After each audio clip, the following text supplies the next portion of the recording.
செய்வோம். மகா இரக்கமும் கிருபையும் நிறைந்த எங்கள் ஆண்டவராய் இயேசு கிறிஸ்துவை இந்த காலை வேளையிலே ஆண்டவராய் இயேசு கிறிஸ்துவை நாமத்தை மகிமைப்படுத்தி உயர்த்தி நாளிலே நாங்கள் பாடின பாடல்களையும் ஆராதனை வேளையிலே நம்முடைய தெய்வீக பிரசனத்தை நாங்கள் உணர்ந்து கொள்ளும்படியாக நீ செய்த பெரிதான தெய்வக்காய் நன்றி. இந்த நாளிலே அடியான் மூலமாக பிரசங்கம் பண்ண இருக்கிற தேவ வார்த்தை ஆவியானவரால் ஏவப்பட்டு அடியானை மறைத்து நீர் பேச வேண்டும் என்று கேட்கிறோம் தகப்பனே. இந்த தேவ செய்தி ஒளிபரிப்பின் மூலமாய் உள்ளே வெளியே கேட்டுக்கொண்டிருக்கிற ஒவ்வொரு பிள்ளைகளுக்கும் மிகுந்த ஆசீர்வாதமாய் மாற்றித் தர வேண்டும் கெஞ்சுகிறோம். முகநூல் மூலமாக, யூடியூப் மூலமாக பார்க்குற ஒவ்வொரு பிள்ளைகளையும் பலப்படுத்துங்க, சிறப்படுத்துங்க. இயேசு கிறிஸ்துவின் இன்ப நாமத்தில் வேண்டுகிறேன் சிவதகப்பனே, ஆமென். அல்லேலூயா, பிரைஸ் ஃபாதர். இந்த நாளிலே நாம் தியானிக்கிற இருக்கிற வார்த்தை விசுவாசிகளினுடைய ஐக்கியம். இன்னைக்கு விசுவாசிகள் மத்தியிலே ஐக்கியம் இல்லை. சபைக்கு வரோம், அவனுடைய வார்த்தையை கேட்கிறோம், அதன் பின்பாக என்ன செஞ்சிடறோம், அவங்க வீட்டுக்கு போயிடும். அல்லையா? ஆனால் விசுவாசிகள் ஒருத்தரை ஒருத்து என்ன செய்யணுமா, சபை முடிஞ்ச பிறகு விசாரிக்க வேண்டும்.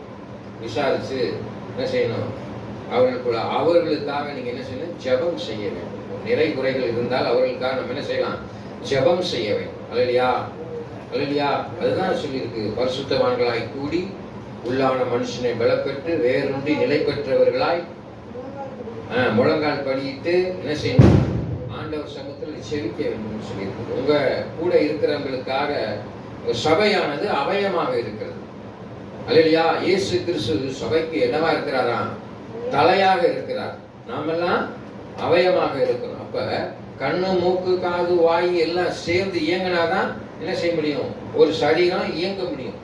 ஒரு மனிதன் என்று சொன்னால் கை, காலு, மூக்கு எல்லாமே, எல்லா அவயங்களும் இயங்குகிறது. அல்லையா? அப்ப சபையில் இருக்க அனைவரும் என்னவா இருக்கும், அங்கத்தினராக அவயமாக இருக்கும். அதனால சபை முடிஞ்ச உடனே அன்பான தேவ பிள்ளைகளை ஒருத்தர் நலம் விசாரிக்க.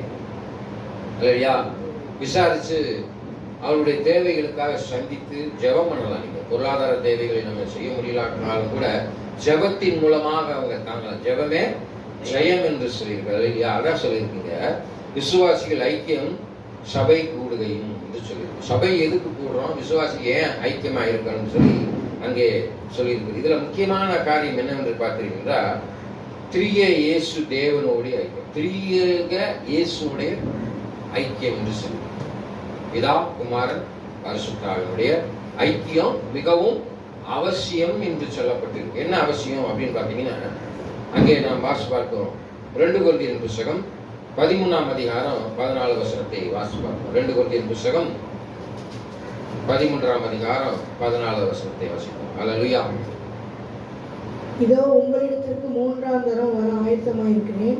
இதோ உங்களிடத்தில் 3ஆம் தரம் வருவதற்கு நான் ஆயத்தமாயிருக்கிறேன். நான் உங்களை வருத்தப்படுத்துவதில்லை. நான் உங்களை வருத்தப்படுத்துவதில்லை. நான் உங்களுடைய அல்ல. நான் உங்களுடைய அல்ல. உங்களையே தேடுகிறேன். உங்களையே தேடுகிறேன். பெற்றாருக்கு பிள்ளைகள் அல்ல. பெற்றாருக்கு பிள்ளைகள் அல்ல. பிள்ளைகளுக்கு பெற்றார்களே பொக்கிஷங்களை சேர்த்து வைக்க வேண்டும். பிள்ளைகளுக்கு பெற்றாரே பொக்கிஷங்களை சேர்த்து வைக்க வேண்டும். என்ன பாஷை சொல்றீங்க? பிள்ளைகளுக்கு பெற்றாருக்கு என்ன செய்யணுமா, பொக்கிஷங்களை சேர்த்து வைக்க வேண்டும். என்ன பொக்கிஷம் சேர்க்கிறீங்க? இன்னைக்கு உலகத்தில் இருக்கிற மனிதர்கள், அல்லேலூயா, 2 கொரிந்தியர் புத்தகம் 13:14 நீங்க தப்பா வாசிக்கிறீங்க இல்லையா? கர்த்தராகிய இயேசு கிறிஸ்துவினுடைய கிருபையும் தேவனுடைய அன்பும், கர்த்தராகிய இயேசு கிறிஸ்துவினுடைய கிருபையும் தேவனுடைய அன்பும் பரிசுத்த ஆவியினுடைய ஐக்கியமும், பரிசுத்த ஆவியினுடைய ஐக்கியமும் உங்கள் அனைவரோடு கூட இருப்பதாக. ஆமென். பாத்துக்கோங்க, எடுத்த உடனே முதவே தப்பான வசனங்கள். கவனமா கேளுங்க, கவனமா வசனங்களை வாசிங்க. எல்லாத்துக்குமே அதுல விளக்க சொல்ல. நீங்க தவறா வாசித்தாலும் அதனுடைய வார்த்தையிலிருந்து அவனுடைய வார்த்தையை எடுத்து சொல்லலாம். ஆவியானவர் பேசுவார். அல்லேலூயா. மறுபடியும் அந்த வசனத்தை வாசிங்க, எல்லாரும் சத்தமா கேட்கும்படியாக. கர்த்தராகிய இயேசு கிறிஸ்துவினுடைய கிருபையும், கர்த்தராகிய இயேசு கிறிஸ்துவினுடைய கிருபை. அப்ப ஆண்டவருடைய கிருபை இருக்கனால தான் இங்க நீங்க எல்லாம் உட்கார்ந்து இருக்கிறீங்க. அல்லேலூயா. இப்ப நம்ம இங்க உட்கார்ந்து இருக்கிறதெல்லாம் சும்மா உட்கார்ந்து இருக்கிறோம். தேவ கிருபை இருப்பதனாலதான் நம்ம ஜீவனோட இங்க அமர்ந்து இருக்கிறோம். தேவ கிருபை இல்லைன்னு வச்சுக்கோங்க, ஒண்ணுமே செய்ய முடியாது. ஆமென். நீங்க நினைச்சுட்டு இருக்கீங்க, நான் நல்லா சாப்பிடுறேன், நல்ல ஆகாரம் இருக்கிறது, எல்லாம் இருக்கிறது, என் உடல் திலகாத்திரமாக இருக்கிறது, அதனால நான் இன்னும் 100 வயசு வரைக்கும் இருப்பேன் அப்படின்னு நீங்க நினைக்கலாம். சொத்து இருக்கு, பணம் இருக்கு என்று சொல்லி நினைக்கலாம். இடையில 2017 அன்னைக்கு 2019 என்ன நடந்துச்சுன்னு உங்களுக்கு தெரியும். கொரோனா. பணக்காரனுக்கும் அதே நிலைமை தான், ஏழைக்கும் அதே நிலைமை. நல்லா தெரிஞ்சுக்கிட்டீங்களா? இன்னைக்கு நீங்க நீனு நானு எல்லாம் ஜீவனோட உட்கார்ந்து இருக்கக்கூடிய காரணம் தேவ கிருபை. தேவ கிருபை இல்லைன்னா ஒண்ணுமே செய்ய முடியாது. காட்ஸ் கிரேஸ், தேவனுடைய கிருபை. கிருபை இருக்கனாலதான் உனக்கு எனக்கு பாவத்திலிருந்து மீட்பு கிடைச்சிருக்கு. 400 வருஷ காலங்களாக பிதாவானவர் அமைதியா இருந்தார். ஆமென். என்னவா இருந்தாரு? தேவனுக்கும் மனுஷனுக்கும் எந்த விதமான தொடர்பு இல்லாம இருந்துச்சு. பாஸ்ட் 400 இயர்ஸ் இயேசு என்னும் தெய்வம் மனிதனாக அவதரித்து என்ன செஞ்சாரு? வழி பிறந்தது. மனுஷனுக்கும் பிதாவுக்கு இருந்த ஒரு தடையை அகற்றி என்ன செஞ்சார்? ஒரு வழியை உண்டு பண்ணினார். யோவான் 14:6 சொல்லி, நானே வழியும் சத்தியமும் ஜீவனுமா இருக்கிறேன், என்னை இல்லாமல் ஒருவனும் பிதாவிடத்திலே வரான். அல்லேலூயா. என்னை திருத்தின வசனம். அல்லேலூயா. ஆண்டவராக இயேசு கிறிஸ்து எனக்கு கொடுத்த வசனம். அது எனக்கு மாத்திரம் கொடுக்கல, இங்க அமர்ந்திருக்கிற ஒவ்வொரு பிள்ளைகளும் முக்கியமாக நீங்கள் கடைபிடிக்கக்கூடிய வசனம், தெரிந்து கொள்ளக்கூடிய வசனம். இயேசு வழியாக இருக்கிறார், சத்தியமாக இருக்கிறார், ஜீவனாக இருக்கிறார். அங்கே 3 காரியம் சொல்லப்பட்டிருக்கிறது.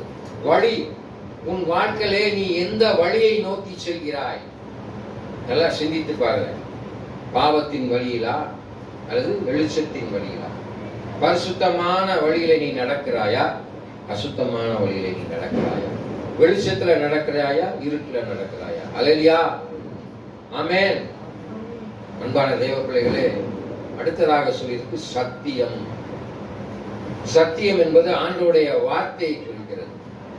இந்த வார்த்தை நீங்கள் வாசிக்கிறீங்க, அதை தெரிந்து கொள்கிறீங்க, அதை புரிந்து கொள்கிறீங்க. ஆனால் அதன்படி நாம் நடக்கிறோமா? நன்றாக சிந்திப்பாங்க. பொய் சொல்லக்கூடாது அப்படி என்று சொன்னா பொய் சொல்லக்கூடாது. ஆமென். நடக்கணும். அப்புறம் என்ன இருக்குது? ஜீவன், அழியாத வாழ்வு. ஆமென். இந்த சரீரம் அழிஞ்சு போயிருங்க. உனக்குள்ளாக இருக்கிற விலை மதிக்க முடியாத அந்த ஆத்மா என்ன செய்யக்கூடாது? அழிந்து போகக்கூடாது. இன்னைக்கு எத்தனையோ பேரு நம்முடைய ஆத்மாவையும் அழிச்சுக்கிறோம், சரீரத்தையும் அழிச்சுக்கிறாங்க. எப்படி அழிக்கிறாங்க? என்ன பாஸ்டர் சொல்றீங்க? குடிப்பதனால் மாத்திரம் உன்னுடைய ஆன்மாவை அழிப்பதில்லை. பொல்லாத சிந்தனை உடையவர்களாக இருந்தாலும் ஆன்மாவை அழிச்சிடுற. நல்ல எண்ணம் கொண்டவர்களாய் இல்லாமல் இருப்பீர்களானால் உங்களுடைய விலை மதிக்க முடியாத ஆன்மாவை அழிச்சிடுறீங்க. ஆமென். இயேசு கிறிஸ்து நன்மை செய்த மனிதனாய் சுற்றி திரிந்தார். என்ன செய்தாரு? நன்மை செய்த மனிதனாய் சுற்றி செய்தார். He did a social work. நல்லா தெரிஞ்சுக்கோங்க. இயேசு கிறிஸ்து வந்தவுடனே மனம் திரும்புங்கள், பரலோக ராஜ்யம் சமீபமாக இருக்கிறது, பாவம் செய்யாத, அதை செய்யாத, இதை செய்யாதன்னு அவர் பிரசங்கம் பண்ணார். இல்லைன்னு சொல்லல. ஆனால் அவர் நன்மை செய்தார். அல்லேலூயா. முடவர்களை நடக்க செய்தார், குருடர்களை காணும்படியாக செய்தார், ஊமைகளை பேசச் செய்தார், செவிடனுடைய செவிகள் திறக்கப்பட்டது, பிசாசுகள் துறக்கப்பட்டது. இதெல்லாம் என்ன வேலை? Social work. சேவை. சேவை செய்தார், அற்புதம் செய்தார், அதிசயம் செய்தார். ஆமென். வசனம் அடிக்கடி நான் சொல்றதும், என்னுடைய தகப்பனார் எனக்கு கற்றுக் கொடுத்த ஒரு வசனத்தை சொல்லுவேன். நான் ஆதியாகமம் 4:7 வாசிங்க. 4:7 முழுசையா வாசிங்க. Praise father. அடிக்கடி நீ நன்மை செய்தால் மேன்மை இல்லை. நீ நன்மை செய்தால் மேன்மை இல்லையோ? நீ நன்மை செய்யாதிருந்தால் பாவம் வாசற்படியிலே. பாத்தீங்களா? நீ நன்மை செய்யாதிருந்தால் பாவம் உன் வாசற்படியிலே படுத்திருக்கும். அல்லேலூயா. நீ நன்மை செய்யணும். நீ நன்மை செய்யணும்னா பாவம் உன் வாசற்படியில படுத்துரும். உதவி உதவி உதவி செய்யுங்க. அதுதான் ஆண்டவர் சொல்றார், 2 சட்டை இருந்தா ஒரு சட்டையை கொடுக்கும். ஆனா இங்க நம்மளால என்ன செய்யறோம்? பீரா நிறைய பட்டு சேலை அடிக்கிறோம், ட்ரெஸ் அடிக்கிறோம். எத்தனையோ பேர் இன்னைக்கு சட்டை துணிமணி இல்லாம இருக்கிறாங்க. அல்லேலூயா. கொடுக்கிறதுக்கு மனசு இருக்க மாட்டேங்குது. அல்லேலூயா. Praise father. எண்ணத்தை கொண்டு கொண்டோம், எண்ணத்தை கொண்டு போக போறோம். நிர்வாணியாய் வருகிறான், நிர்வாணியாய் போகிறான். நல்லா ஒண்ணு தெரிஞ்சுக்கோங்களேன். லட்சாதிபதி கோடீஸ்வரன் இருக்கான்னு வச்சுக்கோங்க, பெரிய பணக்காரன், அவன் பயணம் செய்யும் கார் 6 கோடி 7 கோடிக்கு இருக்கும். அவன் செத்த பிறகு அவன் ஆம்புலன்ஸ் எல்லாம் வச்சு கொண்டு போவான். அந்த கோடிக்கணக்கான காரில் வச்சா கொண்டு போறாங்க. உண்டான தேவ பிள்ளைகளை ஏத்திட்டு போக சொல்லுங்க. ஒரு பணக்காரனை அவனுக்குள்ள ஏத்துவானா செத்த பிறகு அந்த பென்ஸ் காரோ BMW காரோ பல கோடி ரூபாய் மதிப்புள்ள காரில் அந்த பணம் என்று எல்லாத்தையும் உருவிட்டு விட்டுருவாங்க. அந்த காரில் ஏற்ற மாட்டாங்க. ஒரு ஆம்புலன்ஸ்ல தான் அவர் சேர்த்துறாங்க. ஏழை இறந்தாலும் ஆம்புலன்ஸ், பணக்காரர் இறந்தாலும் ஆம்புலன்ஸ். அப்ப இந்த சடலத்துக்கு மதிப்பே கிடையாது, விலை மதிக்க முடியாத ஆன்மா. அந்த மனுஷன் நல்ல மனுஷன். அநேக ஏழைகளுக்கு உதவி செஞ்சார். இலவசமா புஸ்தகம் கொடுத்தார், இலவசமா சேலை கொடுத்தார், இலவசமா சாப்பாடு போட்டார், அன்னதானம் செஞ்சார் என்று சொல்லும்படியாக. ஆமென். எத்தனை பேர் இன்னைக்கு வாழ்றோம்? அதான் சொல்றேன். இயேசு கிறிஸ்து நன்மை செய்திருக்கிறார். பரலோக ராஜ்யத்திற்கு நீங்க போக வேண்டும் என்பதற்காகவே அவர் என்ன செஞ்சிருக்கிறாரு? ஒரு வழியை திறந்தார். பாவத்திலிருந்து விடுதலை பெறுவதற்காகவே உன்னை என்னையும் மீட்டெடுத்தார். ஆமென். ஏன் என் மேலே உன் மேலே அதிக அன்பு வச்சிருந்தனால. அங்க வேதவசனம் சொல்லி பாருங்க. அப்போஸ்தலனுடைய போதனையுடைய ஐக்கியம். அப்போஸ்தலன் யாரு? ஊழியக்காரர்கள். ஊழியக்காரரோட ஐக்கியம் வைக்கணும். Tell your friend, I will tell your character. உன் நண்பனை சொல், உன் பழக்க வழக்கங்களை சொல்கிறேன். நம்ம அப்பா அம்மா அந்த காலத்துல நம்ம நல்ல நண்பர்களோடு சேர சொல்லுவாங்க, கெட்ட நண்பர்களோடு சேர சொல்லுவாங்களா? கெட்ட சுவாசம் அவனோட சேராதப்பா, அவன் நல்லவே இல்லை. ஆமென். இங்க வேதம் சொல்லிருப்பாரு. உங்க ஐக்கியம் யாரோட இருக்கணுமா? அப்போஸ்தலரோடு, ஊழியர்களோடு இருக்கணும், தேவ பிள்ளைகளோட இருக்கணும். உன் ஐக்கியம் யாரோட இருக்கணும்? தேவ பிள்ளைகளோட இருக்கணும். ஆமென். இங்க உட்கார்ந்து இருக்கிற எல்லாமே தேவ பிள்ளைகள். இயேசு கிறிஸ்துவை யாரெல்லாம் சொந்த இரட்சகராக ஏற்றுக்கொண்டீர்களோ அவர்கள் தான் தேவனுடைய பிள்ளைகள் என்று சொல்லப்பட்டிருக்கிறது. புத்திர சுவாகத்தை பெற்றிருக்கிறீங்க. ஆமென். பிள்ளைகள் என்ற பெயர் அழைக்கப்பட்டிருக்கு. அப்ப நீங்க எல்லாம் இயேசுனுடைய பிள்ளைகள். ஆமென். அல்லேலூயா. வாய் திறந்து சொல்லுங்க, அல்லேலூயா சொல்லுங்க. இங்க நம்ம உட்கார்ந்து ஆண்டவரை கும்பிடுறோம் அப்படின்னா வெளியே தெரிய வேணாமா? பார்த்துருக்கீங்களா இந்து சகோதர சகோதரிகள் அங்க வெளியே சாமி கும்பிடும் போது பயங்கரமான குலவசத்தை கேட்கும். அந்த சத்தம் இந்த சத்தம்லாம் கேட்குது. நம்ம அங்கே அமைதியாக உட்காரக்கூடாது. நல்லா சத்தம் போட்டாதான் இங்கே ஏதோ சாமி கும்பிடுறாங்க, அது என்னதான் பார்ப்போம்னு மேலே வருவாங்கல்ல புதுசா. என்ன பிரான்சிஸ் ஐயா? ஆமென். அல்லேலூயா. அங்கே ஏன் ஐக்கியம் வைக்க வேண்டும் என்று சொல்லியிருப்பாரு. 1 யோவான் 1ஆம் அதிகாரம் 3வது வசனம். 1 யோவான் 1ஆம் அதிகாரம் 3வது வசனத்தை வாசிப்போம். நீங்களும் எங்களோட ஐக்கியமுள்ளவர்களாகும்படி நாங்கள் கண்டும் கேட்டும் இருக்கிறதை உங்களுக்கும் அறிவிக்கிறோம். எங்களுடைய ஐக்கியம் பிதாவோடும். பாத்தீங்களா யாரோட இருக்கு? பாத்தீங்க ஊழியக்காரோட ஐக்கியம் பிதாவோடும் அவருடைய குமாரனாகிய இயேசு கிறிஸ்துவோடும் இருக்கிறது. பாத்தீங்களா அவங்க ஐக்கியம் யாரோட இருக்கணும்? பிதாவோடும் குமாரனாகிய இயேசு கிறிஸ்துவோடும் ஐக்கியம் இருக்கணும். நாங்க அவங்களோட தான் இருக்கிறோம். ஆண்டவருடைய திருப்பணியை செய்கிறவர்கள் என்ன செய்யறாங்க? ஜெபம் பண்றாங்களா என்னன்னு எனக்கு தெரியல. ஊழியர்களுக்கு ஜெபம் பண்ணணும். ஊழியக்காரெல்லாம் எப்படி இருக்கணும்? 2 தீமோத்தேயு புத்தகம் 2ஆம் அதிகாரம் 15வது வசனம். இல்லையா? ஊழியக்காரன் எப்படி இருக்கணும்? முதல்ல ஊழியக்காரன் சரியா இருந்தாதான் விசுவாசி சரியா இருப்பாங்க. அல்லேலூயா. வாசிங்க. நீ வெட்கப்படாத ஊழியக்காரனாய் சத்திய வசனத்தை நிதானித்து பகுத்து போதிக்கிறவனாயும் உன்னை தேவனுக்கு முன்பாக. உன்னை யார? நான் என்னையதான் சொல்றேன். என்னை மாதிரி ஆண்டோடைய வார்த்தையை ஆண்டோடைய திருப்பணியை செய்கிற வேலைக்காரர்கள் போதிக்கிறவன உன்னை தேவனுக்கு முன்பாக உத்தமனாக நிறுத்தும். பாத்தீங்களா? தேவனுக்கு உண்மையுள்ளவனாக உத்தமனாக நிறுத்தும்படி ஜாக்கிரதையா இருக்கணும். ஆண்டவருக்கு முன்பாக நம்ம என்னமா ஜாக்கிரதையா இருக்கணும். நீங்கள் ஆக்கணிக்குள் தீர்க்காதபடி போதகர் ஆகாதிருங்கள். என்னவா இருக்குது? நீங்கள் ஆக்கணிக்குள் தீர்க்காதபடி போதகராய் இராதீர்கள். அப்ப போதகர் எப்படி இருக்கணும்? நிதானித்து பகுத்தறிந்து உண்மையுள்ளவனா. யாருக்கு உண்மையுள்ளவனா? ஆண்டவருக்கு உண்மை உள்ளவராக இருந்தா தான் நீ உன் சபை விசுவாசிக்கு உண்மையா இருப்ப. ஆமென். உன் சபை விசுவாசிக்கு சொல்ல முடியும். இப்ப நான் விபச்சாரம் செய்யாதிருப்பீர்களாக, ஐயா குடிக்காதீங்க அப்படின்னு நான் சொன்னேன்னா நான் செய்யாம இருக்கணும். பொல்லாத சிந்தனை உள்ளவர்களா இல்லாதபடி இருக்கணும்னா நான் அப்படி செய்யாம இருக்கணும். ஆமென். Praise father. அதனால நம்முடைய ஐக்கியம் யாரோடு இருக்கணும்? பிதாவோடும் இயேசுவோடு இருக்கணும். கண்டவர்களோட இருந்தோம்னா நம்மளை கெடுத்துட்டு போயிடுவான். திருடன் திருடவும் கொள்ளையும் வருகிறான், நானும் ஒரு ஜீவன் உண்டாயிருக்கும், அந்த ஜீவன் பரிபூர்ணப்பட வந்தேன்.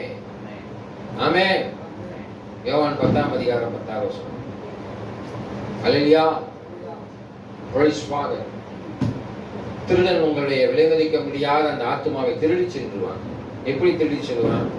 அல்லேலூயா. உங்கள் சிந்தனையின் மூலமாக புகுந்து அதை செயல்பாட்டுக்கு கொண்டு வந்து உங்களுடைய நல்ல எண்ணங்களையும் நல்ல செயல்பாட்டையும் அவன் வஞ்சித்துருவான். அதனால நம்ம என்ன செஞ்சிருவோம்?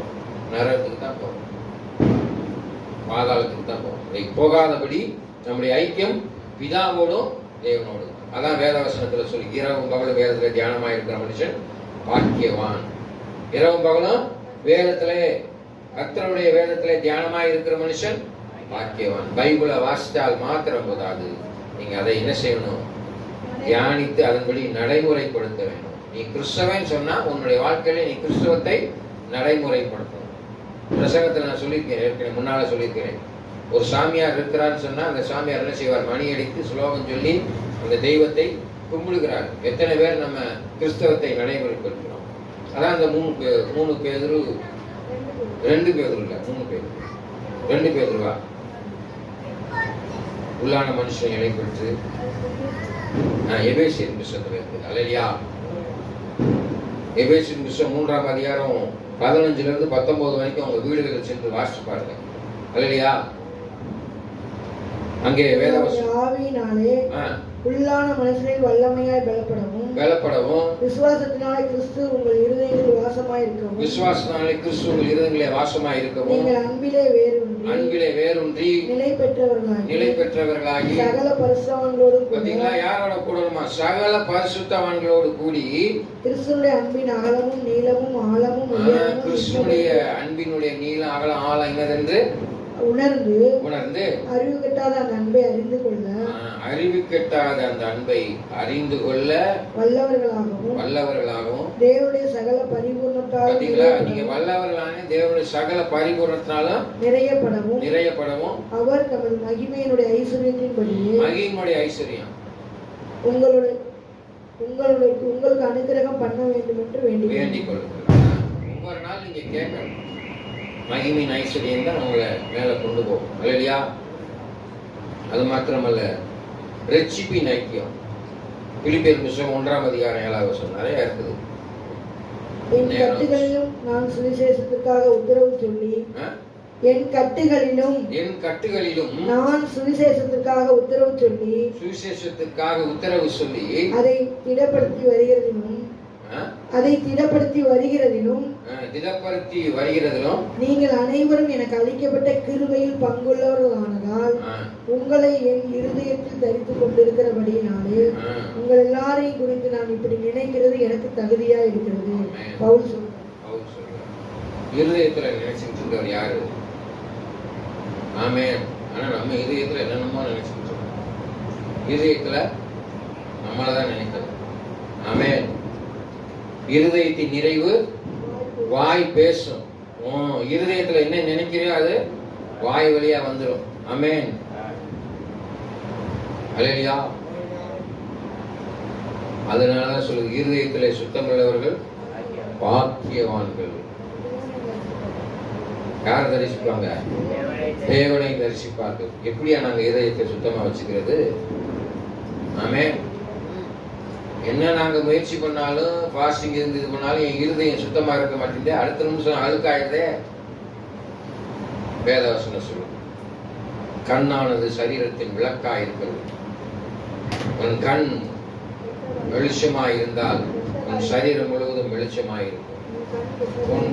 உன் கண் கெட்டதா இருந்தால் உன் சரீரம் முழுவதும் இருளாயிரும். ஆமென்.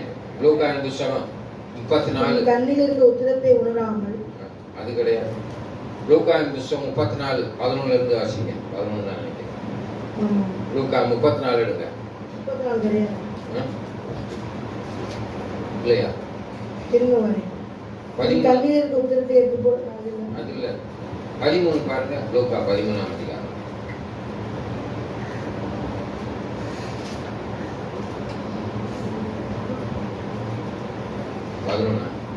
ஆமா 11. 11. கண்ணானது சரீரத்தில் விளக்காய் இருக்கிறது. உன் கண் தெளிவாய் இருந்தால், பாத்தீங்களா? உன் கண் தெளிவாய் இருந்தால் உன் சரீரம் முழுவதும் வெளிச்சமாய் இருக்கும். உன் சரீரம் முழுவதும் வெளிச்சமாய் இருக்கும். உன் கண் கெட்டதாய் இருந்தால், உன் கண் கெட்டதாய் இருந்தால் உன் சரீரம் முழுவதும் இருளாய் இருக்கும். உன் சரீரம் முழுவதும் இருளாய் இருக்கும். ஆகையால் உன்னிலுள்ள வெளிச்சம் இருளாகாதபடிக்கு எச்சரிக்கையாய் இரு. உன்னில் உள்ள வெளிச்சம் இருளாகாதபடிக்கும். இப்ப நம்ம என்ன செய்யணும்? இருளாகாதபடி காத்துக்கொள்ளணும். உன் இருதயம் இருளாகாதபடி காத்துக்கொள்ளணும். பொருளாசை, பொன்னாசை எல்லாம் இருக்கக்கூடாது. ஒரு ஸ்ரீ இச்சையோடு பார்த்தாயிட்டாலும் அந்த ஸ்ரீயோடு விபச்சாரம் செய்தாயிற்று. ஆமென். அல்லேலூயா. வேதவசனம் சொல்லு. ஆவியின் ஐக்கியம் பிலிப்பியர் 2:1 இருக்கு. 2:1. ஆமென்.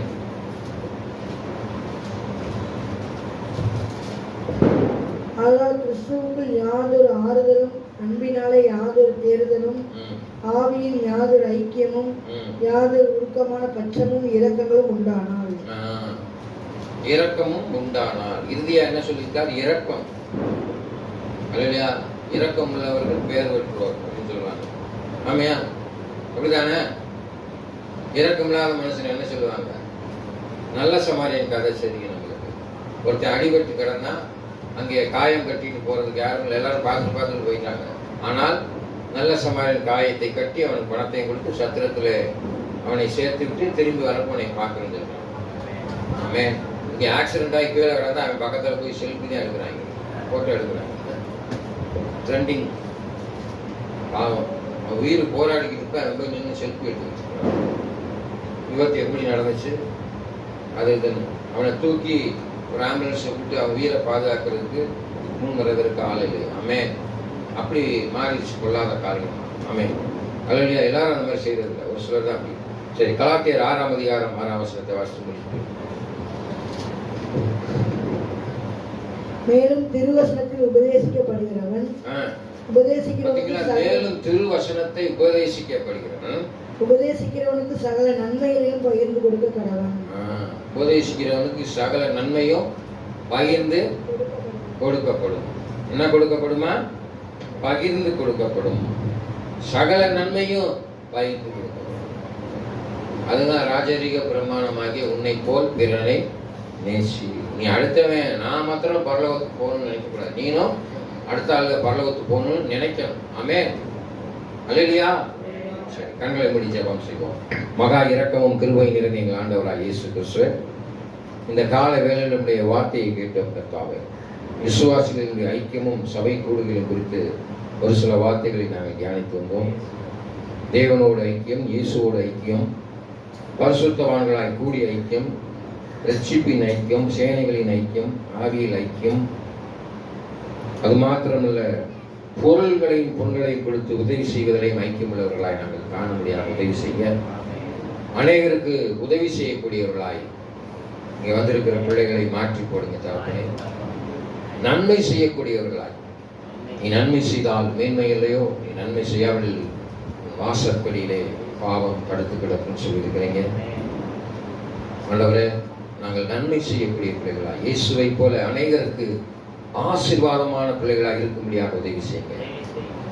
தேவராஜ்யத்தை சுதந்திரித்துக் கொள்ள நாங்கள் நன்மை செய்யும்படியாக எங்கள் ஞானத்தையும் அறிவையும் சுகத்தையும் பலத்தையும் பலப்படுத்தி எங்களை வழிநடத்த வேண்டும் என்று இயேசு கிறிஸ்துவின் நாமத்தில் வேண்டுகிறேன் பிதாவே. ஆமென். என் ஆத்துமாவே கர்த்தரை ஸ்தோத்திரி, என் முழுமைய பரிசுத்த நாமத்தை ஸ்தோத்திரி. என் ஆத்துமாவே கர்த்தரை ஸ்தோத்திரி. கர்த்தர் செய்த சகல காரியங்கள் பரவாயில்லை. ஆமென். நம் ஆண்டவராகிய இயேசு கிறிஸ்துவின் கிருபையும் பிதாவாகிய தேவனுடைய அன்பும் பரிசுத்தாவின் அன்பும் வைக்கும் இப்பொழுதும் எப்பொழுதும் சதா காலம் இருப்பதாக. ஆமென்.